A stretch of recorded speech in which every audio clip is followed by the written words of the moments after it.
So today we are in Prague at Huchle Arena Praha, which is the main race course in Czechia, and we are here for one reason only, and that is basically the only frame over thoroughbred to be racing in both Europe and Asia at this very time. I said that this horse is the only racing frame over horse in Europe and Asia. What I meant by that is not that he races in Asia as well, but rather that there are currently no known frame over racehorses in Asia at all, and to my knowledge there never was a frame over racehorse in Asia. His name is Ayatollah, and he is a son of French-bred Silver Moon, who is by I Was Framed. And Silver Moon was actually listed stakes placed in Germany, so not an overall bad pedigree, to say the least, but we don't expect much. But you know, it might be the once in a lifetime experience, so yeah, we're gonna see him today. Before we get to the main point of our visit, we also were lucky to see two other horses that carried some kind of unusual pattern or markings, so I will show these two to you. This is Crown Princess. She is a 4-year-old chestnut filly sired by Doug Scholar out of Calva. She definitely carries W20 white booster in combination with some other unknown white spotting mutation, as W20 itself does not create any extra white, but basically helps other white mutations to kind of shine through. Another horse I'd like to talk about for a bit is Jessie Gray, a 4-year-old grey gelding sired by Master Craftsman out of How Sweet It Is. As you can see, he has what's called tetrarch spots on its rear. These spots are really not that rare, actually quite common in darker shade grey horses.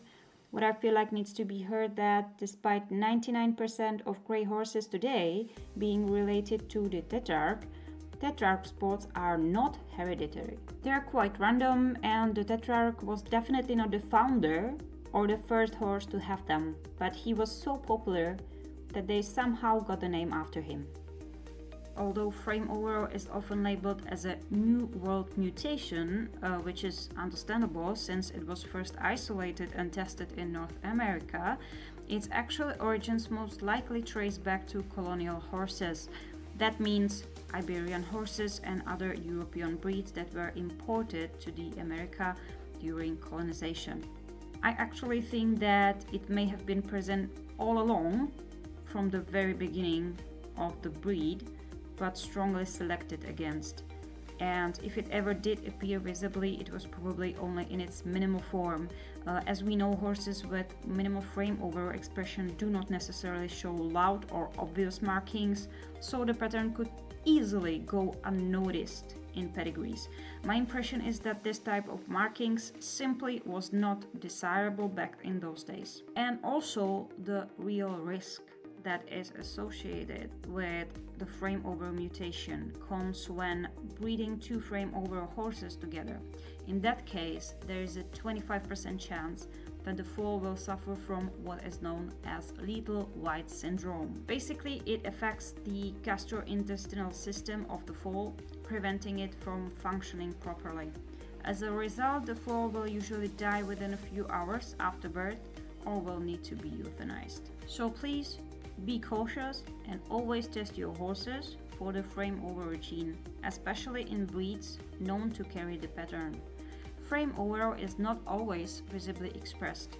A horse can have very little or even no obvious white markings and still carry the mutation.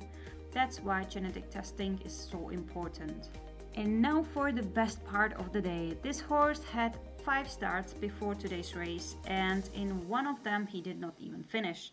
In the other 4 starts he finished either last or second to last, so we honestly expected him to end up far behind again. We were basically like, well, whatever happens, at least we'll get to see him in action. But honestly, I was stunned.